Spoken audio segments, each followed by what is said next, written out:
Hello my fellow misfortunates. The new patch 11.13 has just hit the live servers and it is probably the biggest patch we've had in a while. In this video I will tell you exactly what you need to be prepared for in your ranked games going forward. The impact on the bot lane meta is quite high, and overall I would say the changes are for the better. There is one change in particular which I consider a huge buff for AD carries as a whole, and I will elaborate on that in a second, but first I need to clarify something to prevent confusion. As some of you know, I've been thinking about splitting the MissFortuneDaBes channel for a while now, and I will finally do it. My main channel, which you are watching right now, will then exclusively be League of Legends guides and metagame discussions like these. But don't worry, I will still post full gameplay videos on my second channel called MFDB Gameplay, so if you enjoy MissFortune ranked matches with my educational commentary, you can simply click the link in the description and subscribe to the second channel. In any case, back to topic. The direct changes to bot lane champions are very minor, as only Aphelios and Xayah have received some small buffs to their numbers. This change won't have too much of an impact, and the patch in general is more focused on item changes anyway.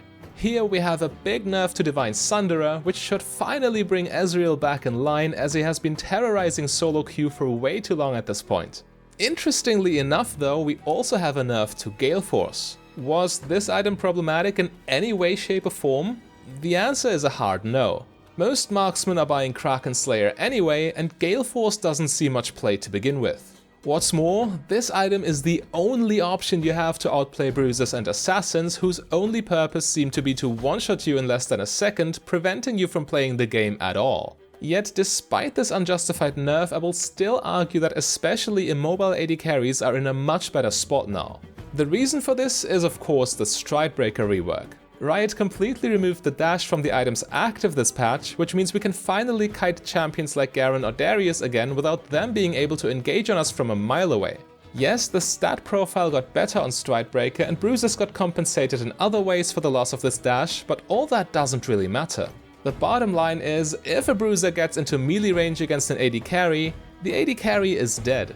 If the bruiser doesn't manage to get into melee range, however, they will have no chance against the AD carry no matter how much more HP they have. The dash is really making or breaking scenarios like these, and without it the item won't be a threat to us whatsoever. Some people might argue, but what if Nocturne for example jumps on top of you and then hits you with the new active effect? Isn't that super broken? And quite frankly the answer is no. If a champion like Nocturne gets a full engage on you, it won't matter if they hit you with a new Stridebreakers active or with Goredrinker active or what have you. You are just dead either way. So I can't stress enough how crucial it is that the dash is finally gone. Other mobility items also lost some of the movement speed they used to give, but these changes are rather small and won't matter too much in the end. The most impactful of these is definitely the nerf to Shirelia's battle song, which has been completely broken before this adjustment. The item is still strong and will still see play, but maybe items like Moonstone Renewer can compete with it again for the mythic slot of enchanter supports. This nerf in combination with the buffs to mage mythics might also push supports like Brand or Xerath back into the bot lane, as a 200 gold discount is especially important for the low income support position. However, these changes are actually quite dangerous for AD carries in general, since they also buff mid lane mages like Syndra and LeBlanc. And as all of you have probably experienced, these champions simply one-shot you during the mid game and there is not much you can do about it. Now that they get to do so 200 gold sooner, you need to be even more careful around them. Speaking of item changes, we also must talk about the new item Anathema's Chains. It is a fairly cheap item tanks can buy in the late game to completely shut you down. I guess it was originally created to further nerf strategies like Master Yi funneling, but if you enjoy playing late game hypercarries like Kog'Maw or Jinx, you will also feel this item heavily. The tenacity reduction is whatever, because as an AD carry you either use Cleanse or Mercurial Scimitar to get out of enemy crowd control, or you just outright die anyway. However, the combination of 650 bonus health together with a 30% damage reduction is just absurd, considering a huge chunk of your damage is already being blocked by armor. Against armor stacking, you can at least buy Lord Dominic's Regards, but against this thing? Most AD carries will simply be forced to buy Kraken Slayer, since true damage remains unaffected by damage reduction, but will this be enough? 30% is still extremely high, and I am sure this item will see a nerf very soon as people start to realize how oppressive unkillable tanks truly are in this game. The other new item, Hullbreaker, also seems overtuned when you look at its base stats, and split pushers might see a resurgence because of it. As an AD carry, however, it is not your job to deal with split pushers in the first place, and this item makes it even less likely you are able to do so even if you tried.